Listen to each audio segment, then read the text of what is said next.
See on lugu sellest, kuidas Eestis võib sündida keskkonnakuritegu täiesti legaalselt.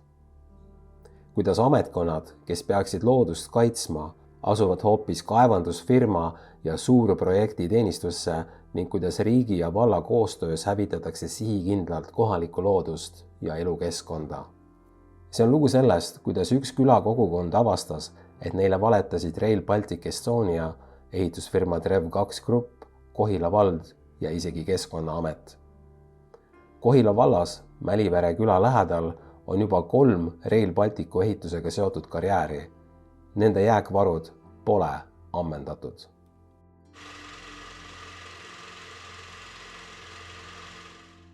2023. aastal andis Rail Baltic Estonia juhatuse esimees Anvar Salomets kohalikele selge lubaduse. Raplamaale ei tule enam ühtegi uut karjääri. Kohalikele elanikele saadetud kirjast saab lugeda. Rail Baltica ehitamisega seoses on avalikkuses palju juttu olnud ehitusmaavarade kaevandamisest, mis tekitanud eriti just kohalikes kogukondades tunde, et Rail Baltica tarbeks on vaja kiirkorras kaevandusi avada. Sellised jutud ei vasta tõele ning soovin siin mõnda asjaolu täpsustada. Praegusel hetkel ehitatud ja ehitus olevate rajatiste puhul on kasutatud 2/3 ulatuses nii-öelda taaskasutatavast materjali ja kõigest 1/3 ulatuses karjäärides kaevandustest võetud materjali. Rail Baltic Estonia arvutused näitavad, et ainult raudtee ehitamiseks pole tarvis Eestis mitte ühtegi täiendavat või uut kaevandust avada. Hangime ehituse terviklikult ehk ehitusmaterjali koos ehitusega ning ise ühtegi kaevandust ei ava ega taotle ise ka ühtegi kaevandusluba. Sellest hoolimata teatasid möödunud aastal Keskkonnaamet ja Kohila vald, et Mälivere külla plaanitakse rajada uus Rail Balticu ehitusega seotud liivakarjäär, täpsemalt juba 4. karjäär 5 kilomeetri raadiuses. Mida see siis tähendab, kui Rail Baltica teatab avalikult saadetud kirjas, et jutud kiirkorras Rail Baltica tarbeks ehitusmaavarade kaevandamisest ei vasta tõele ning ühtegi kaevandust ei ava ega taotle ka ühtegi kaevandusluba? Rail Baltica pressiesindaja Silvia Bärman kommenteeris, et Rail Baltica ise ei avagi kaevandusi, vaid selle teeb allhankena ehitusfirma Trev2 Grupp aktsiaselts. Nii püüti jätta muljet, et lubadust pole rikutud, et karjäär pole Rail Balticu, vaid Trev2 oma. Mis vahe sellel on? Vastus ainult PR-tekstis. Vähe sellest, et Rail Baltic Estonia sisuliselt valetas dokumenteeritud kirjas kohalikele, et uusi karjääre ei rajata, tellis Keskkonnaamet, mis peaks seisma looduskaitse eest, Raplamaa sõnumitesse septembris 2025 sisuturundusartikli, milles seisab samuti, et uusi karjääre Raplamaal ei avata. Juba 2024. aastal saatsid kohalikud elanikud Keskkonnaametile päringu karjääri võimaliku keskkonnamõju ja muude asjaolude kohta. 9 kuu jooksul ei saadud ametilt aga mitte ühtegi vastust. 2025. aasta juulis teatas Keskkonnaamet ootamatult, et vald on loa juba andnud ning amet soovib loa kinnitada, põhjendades seda väitega, et kohalikud elanikud ei ole vastu. Tegemist on aga täieliku valega. Tänu elanike uutele pöördumistele korraldasid Keskkonnaamet ja Kohila vald 10. septembril 2025 esimese koosoleku lähikülade elanikega. Seal väideti, et kõik keskkonnamõju, müra ja muud uuringud on tehtud ning uus karjäär ei hakka mitte kedagi häirima. See väide ei vasta tõele, sest piirkonnas on juba 2 aastat kestnud Rail Baltica ehitus, mis on kohalikele inimestele olnud väga häiriv. Koosolekul väitis Keskkonnaameti esindaja, maapõuebüroo vanem spetsialist Monika Aunpuu, et kui elanikel on siiski müra tõttu kaebusi, on neil lihtsalt liiga head kõrvad ning tegemist on erijuhtumitega, sest uuringute järgi ei pidavat karjääri müra ulatuma üle 200 meetri kaugusele. Kuigi reaalsuses on Rail Balticu ehituse müra kosta aga isegi kuni 2 kilomeetri kaugusele. Monika Aunpuu soovitas elanikel minna oma kõrvadega uuringutele. Sama ametnik märkis, et talle isiklikult meeldib elada karjääri kõrval, sest tema kodust avaneb nüüd avar ja ilus vaade ja tee on tänu karjäärile liivasem ja parem kui enne. Ta soovitas kohalikel elanikel olla tänulikud, et nende külla uus karjäär tuleb. See lause šokeeris külaelanikke. Mitte ainult selle sisulise absurdsuse tõttu, vaid seepärast, et öeldu autoriks on inimene, kelle töökohustus on loodust kaitsta. Monika Aunpuu, Keskkonnaameti spetsialist. Inimene, kes kirjade järgi peaks seisma ökoloogilise tasakaalu, rohevõrgustiku ja ulukite kaitsel. 7. oktoobril 2025 andis Keskkonnaamet loa Künka 4 liivakarjääri kaevandamiseks.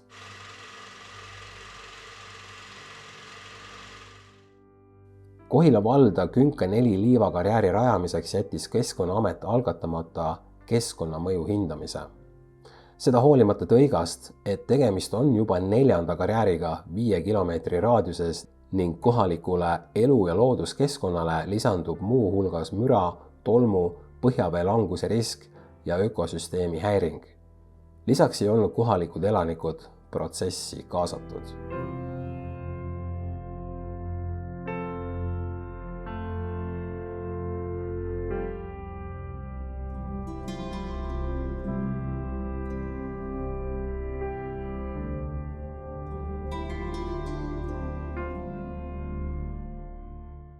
See Künka 4 karjäär oleks 4. piirkonnas, kus olemasolevad karjäärid ei ole ammendunud. Seega, otsus rikub säästva arengu seadust. Otsus on õigusvastane, otsus on eetiliselt korruptiivne.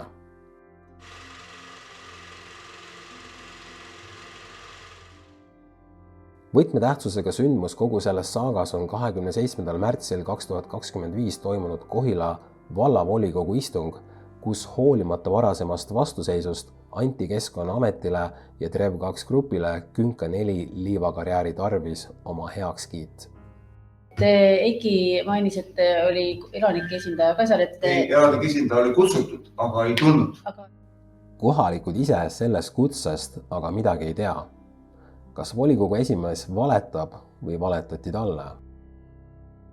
Et inimesed, kes seal ümbruskonnas elavad, et mitte nüüd konkreetselt need 2, kes seal nagu otseselt mõjutatud on, vaid et kas teised on ka kuidagi kursis selle asjade käiguga? Ma sain aru vähemalt niimoodi küll, et see esindaja, kes neid esindas ka tolles kirjast, mis oli, et see ikkagi vaatas seda nagu suuremat pilti. Et nii nad olid ennast toona kuidagi... Ettevõte ütles meile, et ta on inimestega suhelnud. Me ei teinud järele kontrolli, kas tõesti suhtes või jättis suhtes. Me ei teinud järele kontrolli, kas tõesti suhtes või jättis. Me ei teinud järele kontrolli, kas tõesti suhtes või jättis. Me ei teinud järele kontrolli, kas tõesti suhtes või jättis. Kas kohalikega suhtlemine ei peaks olema valla ülesanne, kui vald sellise drastilise keskkonnamuudatuse üle otsustab?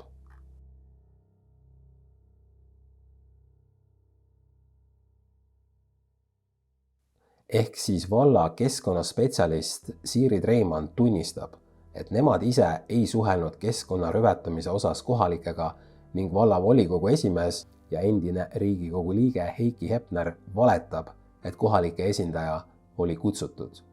Videosalvestus tõendab, et volikogu tegi oma otsuse ilma kohaliku kogukonda teavitamata, loa küsimisest rääkimata, usaldades vaid kaevanduselt kasu lõikavat ettevõtet TREV2 grupp, kes oma sõnutsi ise kohalikega suhtles. See kõik aga rikub keskkonnaseadustiku üldosa seadust, haldusmenetluse seadust, hea halduse tava ning põhiseaduse paragrahv 53 ehk kohustust loodust ja elukeskkonda kaitsta. Kohila vald, volikogu, ametnikud tunnistasid avalikult. Nad võtsid kaevandusfirma TREV2 väited tõe pähe. Nad ei kontrollinud, nad ei teavitanud, nad ei suhelnud ise elanikega. Ja kaevandusfirma lobitöö tulemusena anti luba. Siin tekib õigustatud küsimus, mis juhtus kulisside taga. Miks andis Kohila vald valedele tuginedes kaevandusloa looduse hävitamiseks?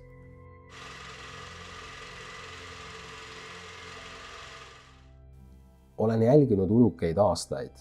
Künka 4 ala on loomade peamine liikumistee. Seda ei kasutata juhuslikult, see on nende igapäevane trajektoor ja toitumisala. Kohalik jahimees kinnitas, see on rohevõrgustiku sidususe tuumlõik.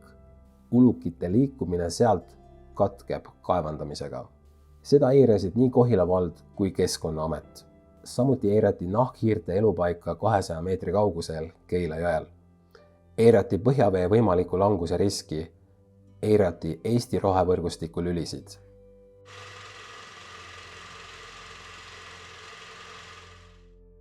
Elanikud ei jäänud vait. Allkirju ootab palju tähelepanu saanud petitsioon.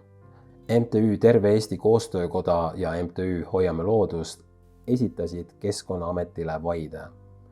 See aga lükati kõrvale formaalsetel põhjustel ilma sisulise aruteluta.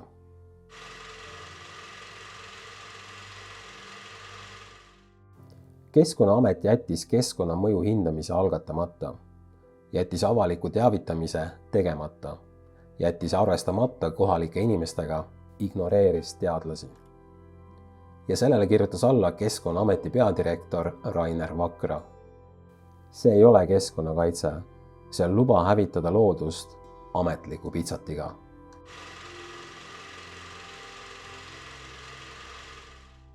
Kui riigiasutused ei tee oma tööd, tuleb looduse ja kodukeskkonna eest minna kohtusse. Advokaadibüroo Emerald Legal esitas kaebuse ja taotles esialgset õiguskaitset. Käesolev lühidokumentaal ei ole tehtud sensatsiooni pärast. See on valminud, kuna Eesti riik on siin eiranud seadusi, teadlasi, loodust ja inimesi ja teinud seda korduvalt, avalikult, dokumenteeritult ja karistamatult.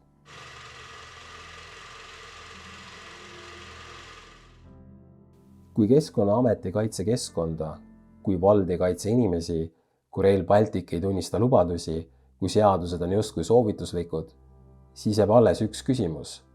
Kellele kuulub Eesti? Rahvale või tellijatele ja töövõtjatele? See ei ole ainult ühe küla küsimus. Üle Eesti surutakse karjääre läbi nii, et Keskkonnaamet käitub pigem kaevanduslobistina kui looduskaitsjana. Keskkonnaamet eirab seadusi, eirab kogukondi, eirab säästlikke põhimõtteid, eirab ulukite liikumisteid, eirab teaduslikke seisukohti, eirab isegi Rail Balticu ametlikku kinnitust, kiidab heaks valedel põhinevaid keskkonnalubasid. See kõik on täielikus vastuolus ameti enda missiooniga. Hoida head keskkonda tulevastele põlvedele. MTÜ Terve Eesti Koostöökoda soovib ametile nende tegelikku ülesannet meelde tuletada ja läheb alustuseks seoses Künka 4 karjäärijuhtumiga Keskkonnaameti vastu kohtusse. Keskkonnaamet peab kaitsma Eesti loodust, mitte kaevandajate ärihuve. Koos saame selle nõude jõustada. Aita meil see ebaõiglus kohtus lõpuni võidelda. Iga panus aitab hoida Eesti loodust ja panna Keskkonnaamet vastutama. Vaata lisaks www.terveeesti.ee ja jälgi meie Facebooki. Liitu uudiskirjaga, toeta meie tegevust.